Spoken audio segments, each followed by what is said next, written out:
Welcome to Study Loop. Good day. We are given of tartaric acid as a compound composed of carbon, hydrogen, and oxygen, and the given mass of the sample of tartaric acid is 12.01 grams.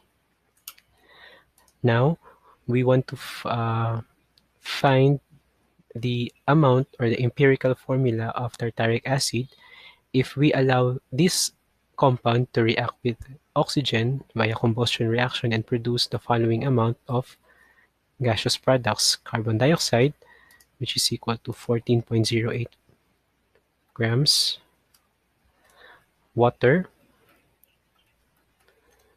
to be equal to 4.32 grams,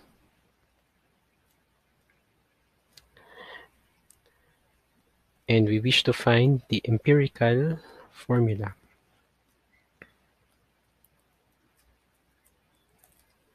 So note that we assume here that the combustion is complete so that all of the carbon in tartaric acid is combusted to carbon dioxide while all of the hydrogen becomes water. So we start by noting the molar masses of the following compounds or element since we need them. So we have molar mass of carbon. Start with carbon, that's 12.01. So by the way, this molar mass is expressed in grams per mole. Where for hydrogen, we have 1.008. For oxygen, we have 16.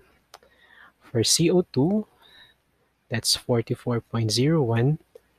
And for water, we have it as 18.016. All right, so let's start by computing the moles of carbon. So again, all of the carbon gets converted to carbon dioxide, so we will compute the moles of carbon from the amount of carbon dioxide. So the amount of carbon dioxide is given to be 14.08. And we will multiply this by dimensional analysis. We will convert this to moles of C. So what we will do first is to divide it by its own molar mass.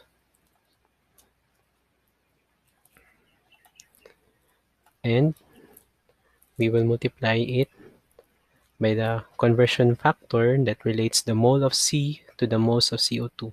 So from the formula of carbon dioxide, we find that there's one carbon in one molecule, one carbon atom in one molecule of CO2, or that's 1 mole of C per 1 mole of CO2. So we will compute this one to get the moles of C, and doing that gives us 0.32. So we also convert this to grams by multiplying it by the molar mass, by its molar mass. So we get times 12.01,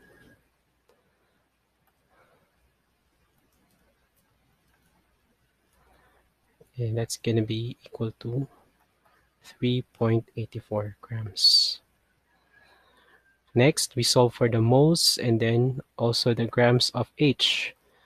So we will use the moles for the amount of water produced, which is 4.32. Divide this by the molar mass of water.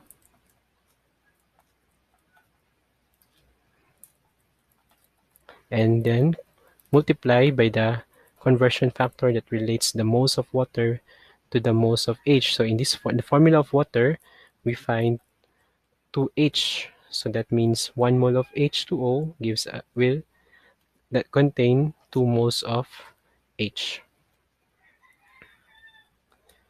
So that's going to be equal to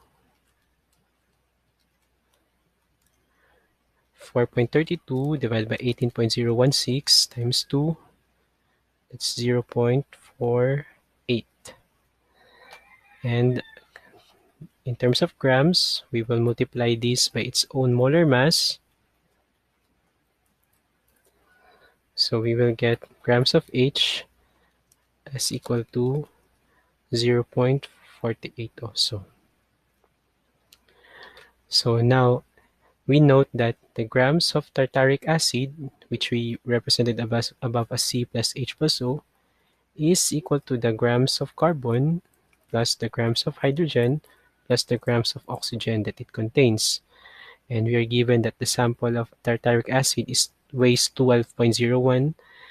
The mass of carbon in the tartaric acid we have found out to be 3.84, and the mass of hydrogen is 0.48. So we will be able to solve grams of O here. So that will be 12.01 minus 3.84 minus 0.48, or that's 7.69 grams. And I will convert this to moles by dividing the mass by the molar mass of oxygen, where this is 0.48. So we have the moles of carbon, hydrogen, and oxygen in tartaric acid, and let us write them in ratio. So moles of C to moles of H to moles of O as, so again, let's go up to check what's the mole of C and H. So for the moles of C, we have 0.32. For the moles of H, that's 0.48. And for the moles of O, that's also 0.48.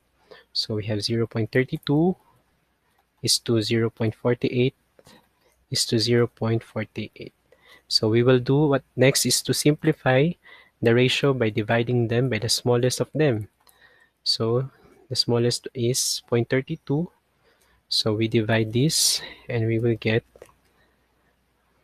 1 is to, so 0.48 over 0.32, that's 1.5, and 1.5, or in fraction form, that's 1 is to 3 halves, 1.5 is 3 halves, is to 3 halves. Now we note that atoms combine in ratios of whole numbers. So what we will do is to multiply this entire ratio by 2 in order to make 3 halves a whole number.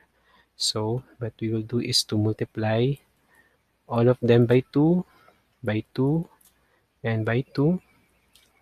So doing so gives a ratio of whole number, which is 2 is to 3 is to 2 is to 3.